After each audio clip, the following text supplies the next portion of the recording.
Yeah, I assume so. Yeah. I'm sorry, could you just briefly touch on the county revenue again, when you did with the EAV over the last couple of years? What was the trend? Oh, I'm sorry.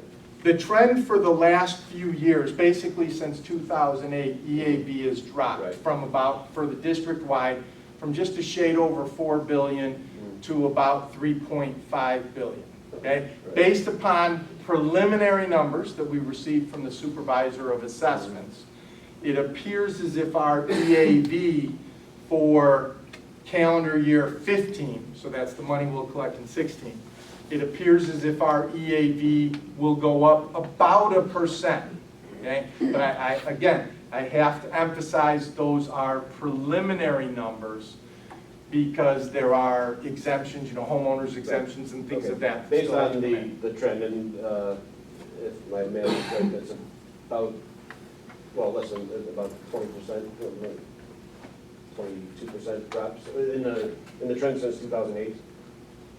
3.5 to 4, that's 5 out of 40, that's 1/8, 12.5%. Okay, 12.5%. Yeah, no, I'm just, Yeah, no, you're right.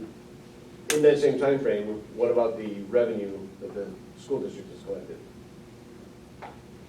the revenue increases because of the tax caps. And the reason that it happens is because our tax rate is nowhere near its legal maximum I yet. understand completely. I just want to be clear Yeah. that Oh, yeah. all through this whole process, the county revenue has in fact increased. Yes, the local That's the tax question I posed, revenue, was last a while back, and that's not what we were yeah, saying last time, but okay. local tax revenues continue to increase based upon the tax caps. So county revenue has increased since the crash of 2008, much like mine has. I went for a taxing body also. Right. And yes, even though in my particular domain, the EAV has dropped about 34%, but somehow with magic county math, I've still got increases in revenue. I just want everybody to understand that yes, the county revenue has increased ever since 2008. Could I just interject, the EAV has nothing to do with how much they can tax. No, I understand that. Yeah. I understand. So when EAV goes down, the revenue is only capped by the rate of inflation, plus any new construction gets added in. So I understand, Okay. believe it, Well, trust me. I but- understand, but I don't think that these people. If have I the could- representation of what's happening. If I could add to that, because we want it to be complete. Revenue from the county tax extension is actually capped by two things, okay? It is capped by the property tax cap, okay? But it is also capped by your maximum tax rate. But we're so far from the max. We're so far from that. I understand that, but Doesn't come again, into play yet. Which that allows the offset with the heat supplement. right, Well, or the, Yes. the dropping EAV. Exactly. I get that, and I just Yeah. want everybody to know, to make sure that they understand that yes, the revenue has increased all through these years, that we were led to believe that it was decreasing, and it wasn't. Well, having said that, so in the last, whatever, 1, 2, 3, 5 years, whatever it is, so what is the major difference between budget and actual? So we're sitting here looking at a budget, we were off from the budget last year by what percent versus actual?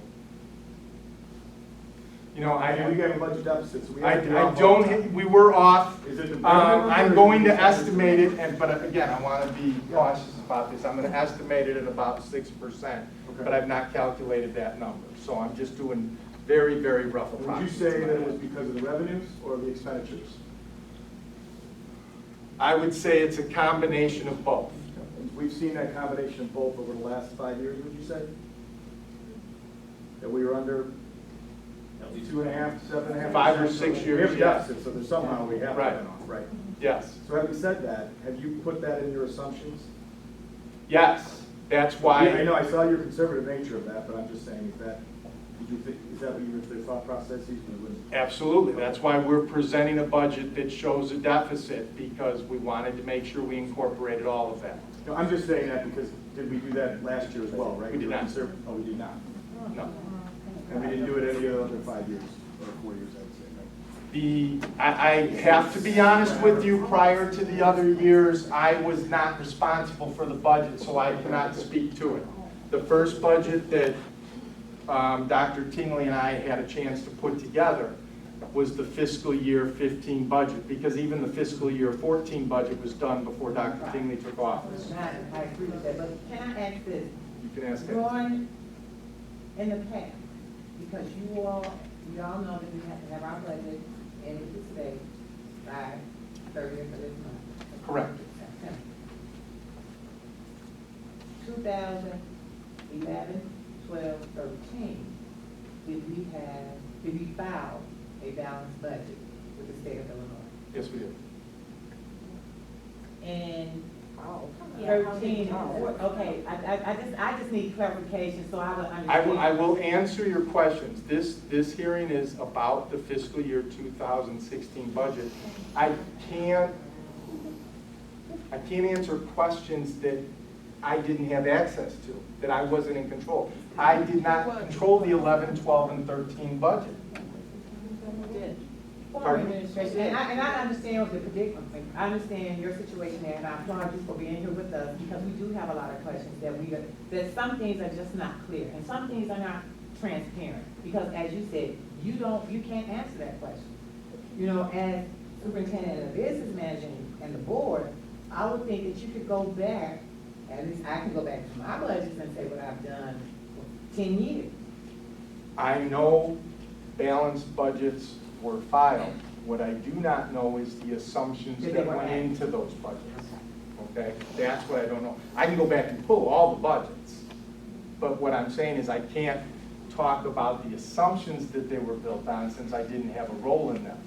This budget, we've been able to provide you all of the assumptions. And, well, I've provided you with the assumptions that we've used, and we're trying to demonstrate it to you. Yes, Didn't you ma'am. vote on those budgets? Many of you were on those boards. Okay, ma'am, I'm not on the board. I don't He vote. would, that's not, No, Some ma'am. of the I other don't care. people, President Malloy and, yeah. So who made the budgets Right. before you and Tingley? Wiley by himself? There was Yes. no other input? And the administrative team. Wow.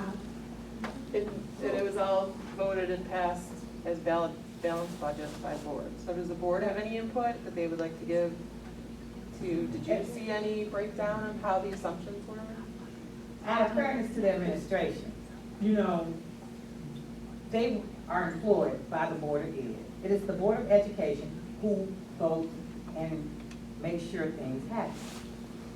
They have to approve, the board approves the budget. The administration does not do that. It's approved by the board. I'm sorry, I didn't hear your response. Last thing you asked her Yeah, about this the is- previous budget, The previous budget was based on the information that was presented to us. And going through this process now, and many of you know, been on the board for a number of years, are learning that the former administration's accounting practices were not very strong. That's all you've done, good adjective, and we're gonna improve that. We're gonna work on that. I did not, in the information that I had, we approved the budget, correct? appreciate hearing that. It's the first time I've heard anything. Thank you. We're going to right the ship. Mr. Malloy, or not to add to that. So one of the questions is, Yeah, Yes, I'm sorry, there's multiple hands. Thank you, Mr. President. The school board here for budget hearing. It looks like there's no planning expenses or budget expenses for like. Yeah, we got the 720. Yeah. Is that Oh. appropriate or reasonable or conservative? Well, we only have 75,000 in the life safety fund, and so that will be part of our amended budget that we file once we decide how we're going to allocate those funds. So They you will- have plans ready for them? No, we're looking at options. We don't have plans. If we have plans, I would have them in the budget. But we need to look at things as they surface. So the ROE is gonna come out and do the inspection of all the buildings to determine what needs to be done for the next life safety. They will do their life safety walk in October, yes, of all 4 buildings. Is there usually expenses incurred after those inspections? Frequently there are, sure. They might point out that, we might have some exit signs, for example. I mean, we hope that we catch these, of course, before they do, but we could have some exit signs that need to be replaced. We might have emergency lighting that needs to be replaced. So sometimes that will surface based upon the life safety walk. Sometimes it will surface from our own walks of the building. Yes, sir? Yes, sir. I'm trying to get a feel for the conservative budget number. Yes. What is that figure, the budget, the deficit? The deficit, 5.2 million. If everything was perfect and everything came out like it was supposed to, where would we be then? I would estimate probably about $4.3 million And that's deficit. about $1 million. Yeah, about that. So- Yes, sir. So after all your assumptions that we saw, Yes. what is that gonna do to the deficit? I mean, say actuals come into budget, which we all know that doesn't happen around here, but say they do, and we're in that 1% error margin there, what does it do to the deficit then? So Then the it's deficit gonna would do- come in right around that 5.2 So million. it's still gonna be, so we're at, what's our deficit now? I thought it was. We're at Our deficit for the last year was 5.5 million. Okay, so we're not looking at a balance here, we're just gonna get to where we're at now, Right, a little bit better. a little bit better, okay. I've got them everywhere, yes, ma'am. Why are we still trying to do this deficit? You guys, after all these years, give us a balanced budget. Well, This is- we are working at that. It's unacceptable, and you guys need to get your act together. This is Okay? it, and you are correct, and that is why the board is elected to close the school. Because by Even closing the with that, school. you're not gonna meet you're still gonna have a deficit. No, actually, in the first year that the school is closed, we anticipate a balanced budget. So in fiscal year 17, and that will be in the deficit reduction 17 or plan. 15. No, we're in fiscal year 16. Yeah, I know, 16. Get us a balanced budget for 16. I can't do it. We can't just automatically raise taxes. We cannot do it. You can cut expenses. Well, Cut expenses. we have made numerous personnel cuts in the last 3 years. Okay, I mean, we look for every expense cut that we possibly can. Liz, you had a question? I have a few actually. I was looking at the comparison of the fiscal 14 actuals, I believe, which are on the ISD site. I believe that audited, actuals, there isn't 15 yet because that's not on there. Right, the audit has not been completed And yet. the total education expenditure was about 49 million, and the budget here is 65 million. Can you explain the difference between them? Yes, I absolutely can. On the budget, there is a line item called on behalf expenditures. And what those are, is those are estimated amounts that the state is paying to TRS on behalf of our employees. So we have to put that in as an estimated revenue, and when you put it in as a revenue, it automatically shows up as an expense. And that's about 15 million based upon our teaching population. And when we have that, and I know you signed up for it, when you get the budget, you will be able to see that in the cash summary, and the line is on behalf. And you'll see that on behalf expenditures and on behalf revenues are the same. That is something that every school district is required to put in. Bob? Oh, I'm sorry.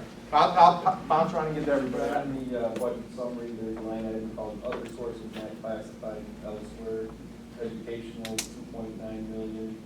Operations and maintenance, 1.32 million. Right, and that is, you'll recall in the, and I'm taking it off, I wanted to get this and try and save a little energy here, but I mentioned earlier in our deficit reduction plan that we said we are going to have to carry over some short-term borrowing. That's what those are. Yeah, those would be the TAWs that would carry over. Okay? Yes, ma'am. In the budget reduction plan, are there detailed numbers behind each of those categories as to what the savings? Yes. The closing north, is that published somewhere? That will be part of the budget document.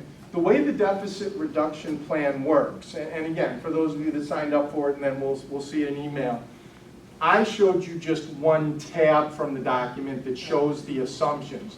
There will be 4 other tabs: fiscal year 16, fiscal year 17, fiscal year 18, and fiscal year 19, that will allow you to see the expenses and the revenues compared from year to year, so you can see how that deficit disappears.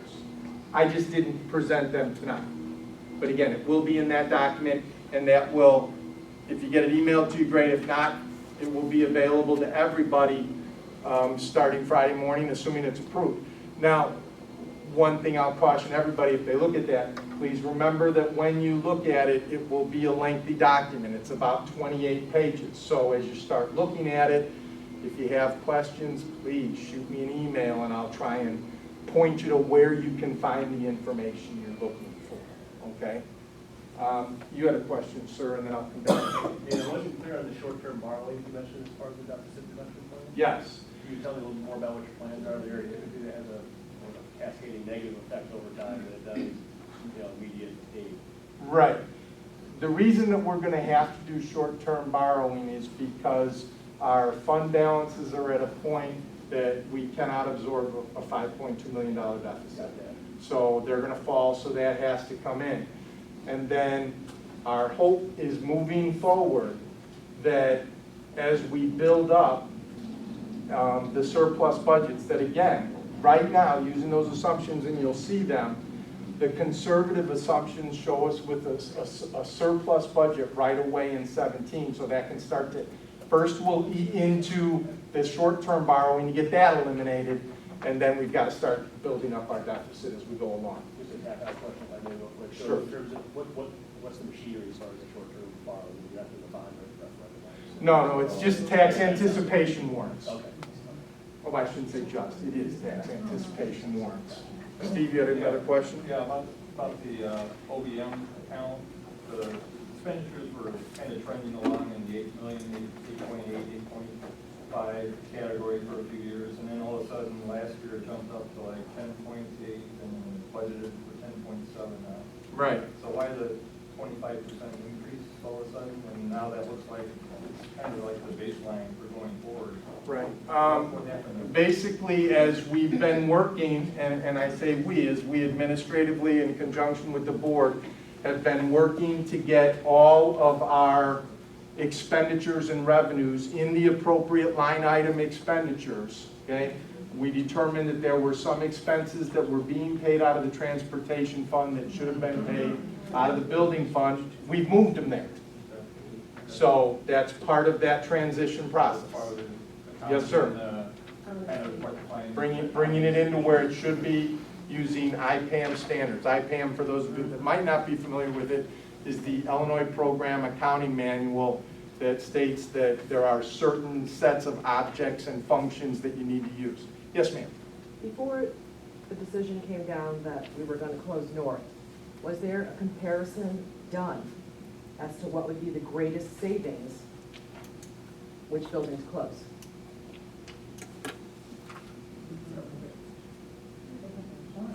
Do you all have a firm? Yeah, we had that information, yes. No, we had They had it, they wrote it. You didn't get it out there firm.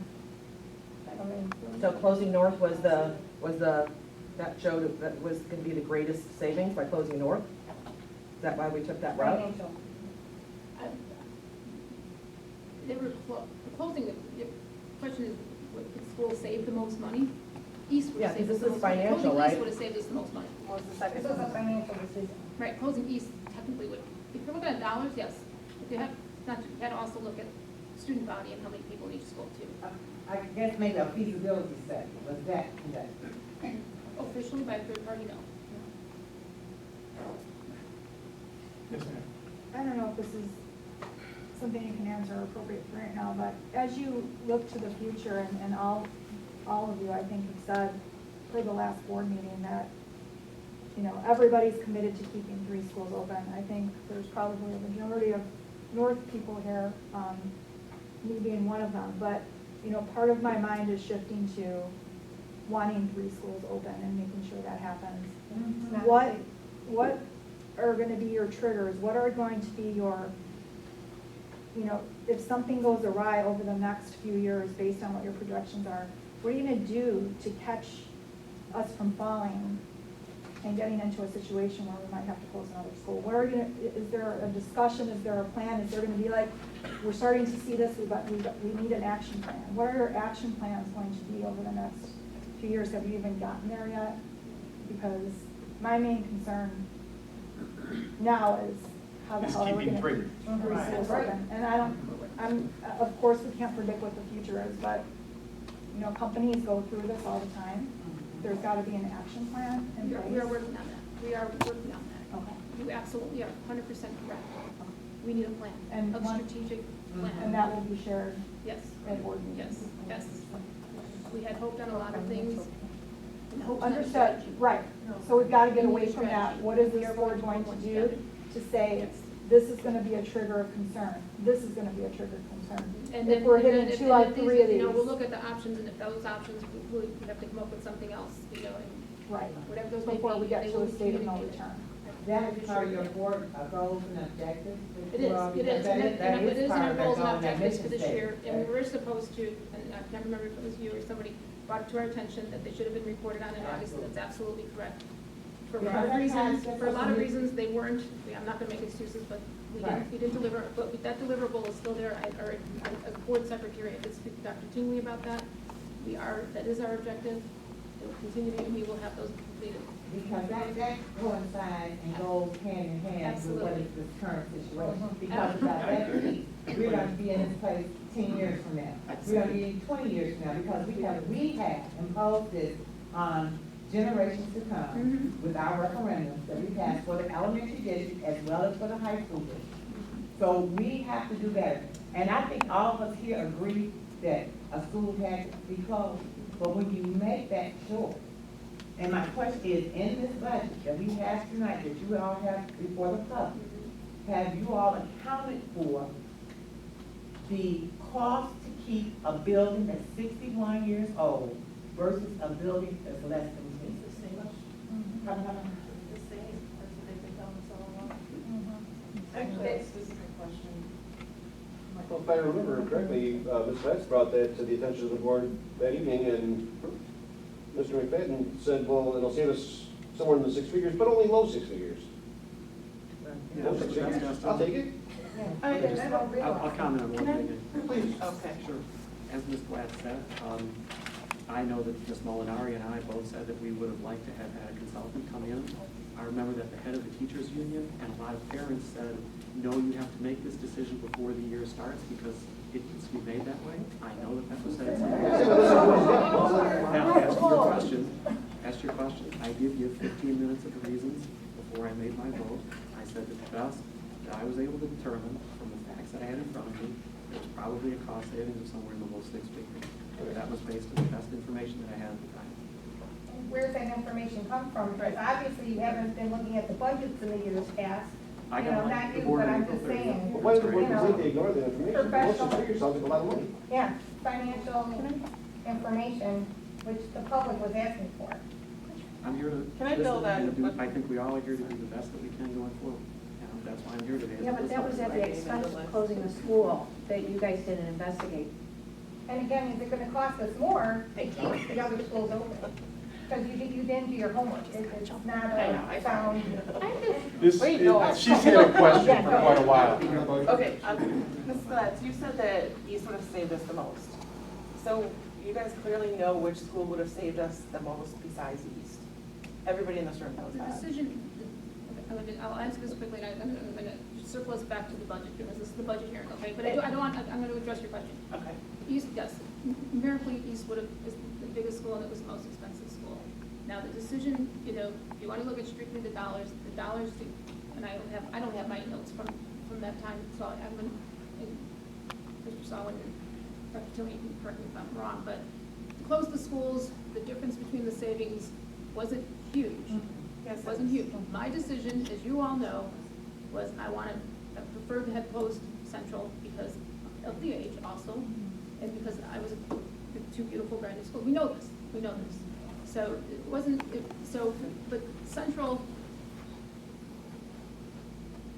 is probably gonna cost a little more to operate. It is an older school, but it's a bigger school. Okay, I'm folks. gonna stop right here, guys, because we are at the budget hearing, This okay? is a budget Just hearing, let me- and we need to stay focused on the Folks, I'll fiscal year stay 16 afterwards budget. to chat with you about that, okay? My door is open, and a lot of folks here know that. Liz, you have My a door is budget. open, but please let me go back to Mr. Sawin and the budget hearing, okay? Liz, you had a budget question. Oh, I'll come back. Okay, Because, yes, Liz, go ahead. So, I wanted to attach on, Steve took part of my question about the operations and maintenance. Go Steve. What I wanted to ask was, well, first of all, the increase from fiscal year 14, he mentioned some of the actual numbers, and I was asking why we were increasing the salaries from 1.9 to 2.1, that seems like a lot. It was the salaries being paid out of a different place, and then I did have a follow-up question to this. And I was curious as to why the $200,000 increase in salaries From, fiscal 14 actual to budget right, 16. to budget 16? Correct. Okay, the reason from there to budget 16 gets back to, again, overestimating the expenses. Sure, we could have kept them flat, but I would rather overestimate the expenses, put them in at 2.1 million if they come in at 2. But this is salaries. Right. Specifically just salaries. So I'm assuming That's somebody, contract binding. I'm assuming, and that's what I'm asking, it's specifically the salaries. I'm not asking about the rest of it. I'm gonna ask that question in a second, but I was just curious, is the salaries gone up $200,000 in 2 No. years? I hope not, but I No, was just the curious. salaries have gone up 1%. Okay, so I'm just curious, that maybe that's something that somebody needs to look into. The other thing was, are these line items part of the per school? Is this one piece of the budget? No, they're not salaries. Let's keep talking about that, recalculation. Is that per school? Do you have that line items per school? We have some line items in the building fund by school. Much of the building fund is on a by district operation because when we make the expenditures, let me use filters, something as simple as filters for the HVAC equipment. We buy filters for all 4 buildings at once, so we get the better price. So they're coming out of an individual account and then they get distributed to the buildings as needed. So all 4 schools have the same filters or have some the same or? Many are the same. There are, some individual units at certain buildings that carry, but again, because we're purchasing them en masse, we So some pay of for these that from are a single per, account. and then you would see the ones that aren't as district as a whole, and then we should be able to say that either based on per student usage or just because it's a building, it gets whatever the number is in there. That's what you're saying? Right. Okay, and I only have one more question, and that was, I noticed that there were no capital projects budgeted at all. Is there a reason for that? Is that part of the, that's separate from life safety, which. The reason there's no capital projects budgeted is because we're operating in a deficit. We don't have extra money to do capital projects. So how? There are some that we would like to I do. didn't have the chance to look back in terms of how much we've been spending on capital projects, but obviously we all know that just because I don't have the money doesn't mean I shouldn't, fix the broken window and I shouldn't, and I know that's not capital, but that's my house. Well, I will give you an example Maybe I can't afford of a to. capital project that was done. We did some work here at the Central High School to expand the transition program. Okay, so we had to make some adjustments in one of the classrooms to fit the needs of those students. But we did all of that work in-house. So it was all done through the building fund, through normal operating expenditures instead of as capital projects. Because by doing it in-house, for instance, we have our own mason that did the brickwork, okay? The salary component doesn't even come into play because they're already getting paid. So we're literally just paying for parts and materials. So when you pay for just parts and materials, it keeps it out of the threshold to make it a capital project. We're doing as much in-house as we can. Yes, sir? I noticed in the textbook fund for the actual textbook rentals, the 14 was 0. And this year you're budgeting revenue of 1.5 million. Yes, because this year it's going directly into the general ledger fund. In previous years, it went through student activities and it was actually in different line items. But we've now, again, going back to those IPAM standards, making sure it's in the proper revenue line. Yes, Becca? So it was not an instructional line item? Is that what you were saying when you budgeted? It was not under a 1,000 function code? It was. But it was? But it wasn't under textbook rentals, it was just under student fees. So then did the student decrease by 1.5? We have high students. No, we moved I them. understand. Yeah, Saying no. one went up by 1.5, took it out of another line, did that line go down? by Right. 1.5? Yeah, it was just a movement from one line to another. I see what you're saying. Yeah, zeros out. There was a bucketing issue. Yes. You mentioned that the budget line item, or the line item budget, can be posted on the website. How far back can we go? How many of the previous years can we get published? Well, that's a decision that we're gonna have to work through, and I'm not trying to tap dance on this, I just want everybody in this room to understand that the line item budget is about 75 pages long. That's okay. I understand that it's okay, but we also have to look at things from a logistical standpoint in terms of getting it posted. So, I'm not saying that we're not gonna do it, I'm just pointing out that it isn't my place to make decisions for the entire board or for the district. Okay, so, Okay. but is it then also possible to request previous years to be published as well, and maybe put, you know, a high-level timeline around it, maybe this quarter, we could get those things published?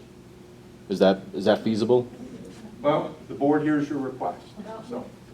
Not a full board, but. Yeah, well, some of the board members, the board members that are here hear your request. Again, those are not my decisions to make. No, I And I'm not understand. trying to cop out of it, I'm just I understand. trying to, You were referring to capital, or we were talking about capital. Is there an actual list of capital things that need to be done, or a wish list, or is there a physical list? there's always a wish list. But there are some individual items that we're still looking at from the last life safety survey that were listed as minor items that we're looking at this point in time, but nothing concrete at this juncture. What's the cost associated with those? We're actually in the process of evaluating that right now. So, Yes, sir. one follow-up. So if, for the budget for this fiscal year, we're looking at more transparency, and thank you guys for coming here and answering the questions, because you're really on the hot seat, so to speak.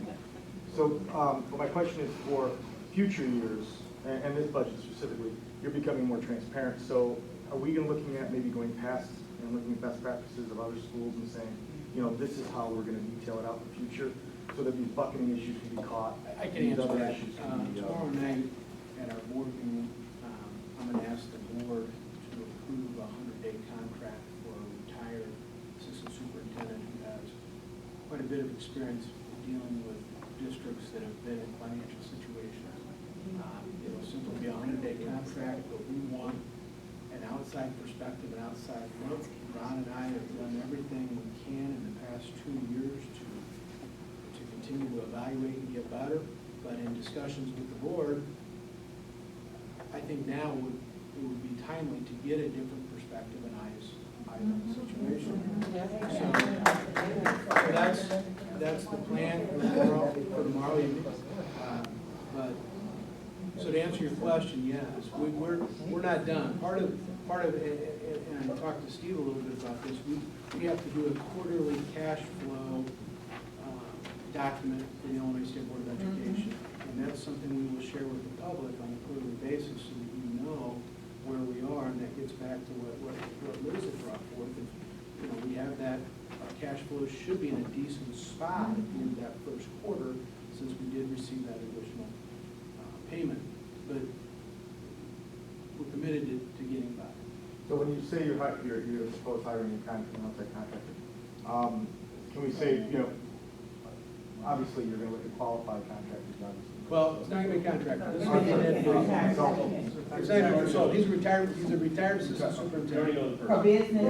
Yes, for business. For business, okay, we need to clarify so we would know. For business. He's CDO, certified. Yes. He has all the certification. He is. And he's worked at 230, he's worked at Plainfield, he's dealt with issues similar to ours. And if something is found or something that he states, will that be made public, or? Certainly, it'll be reporting the administration of the board. He's coming Well, in. I'm just looking at the past, a lot of things are transparent. I'm just trying to make sure they start. Look, we get the point about this shit needs to turn around. We Okay. agree. But one of the things, I was on I was appointed to the audit committee. I had a 10-page report with 15 recommendations of things that we need to do. I don't know if we're gonna do all of them or not, but we're trying. Everybody agrees the ship needs to turn around. Okay. And this was a budget question I had as it relates to your audit. Your audit every year, September, and that has to be reported to the state board by, I can't remember the date exactly because I'm getting my things together now. So your audit came up. I'm sure they had recommendations basis a cash Don't be or sure. accrual. But I mean, I can only, because I'm transparent, so I can only assume that my kids' district, where they attend, that the people that's on that table are transparent. So I'm not making any assumptions about anyone. So I'm thinking, you know, you treat everybody that the way you want to be treated. So I assume that you have been transparent in your, well, if that's the case, if the audit, you have a firm that's doing this. So if the auditors have not been doing what they were supposed to be doing, to give you all a clear picture. In my opinion, over my dead body, will we pay those auditors another penny? That's in my opinion. But that has to be from exactly. It will be. We're addressing that. Hold on, you had a question for a little bit. Yeah, and it maybe is an odd question, so bear with me. You guys inherited a mess. I respect that. You know, I know you're in a tough position. There was a lot of mystery budgeting, mystery accounting in years past. Have you guys had access to speak with Larry Wiley about what went wrong, about where he was coming from, where those budgets came from, or how to not make those same mistakes? I mean, is he like communicating with you guys about this mess? Does he know this, other than the meeting? I've not had any dialogue with Dr. Mooney. Anybody else? Yeah, I thought that there was like a superintendent. Upstairs. I think he's on a payroll, isn't he? To be quite honest, for the last, I want to say 3, and I'm not positive, on those audits, it has recommended that we follow the IPAM standard. And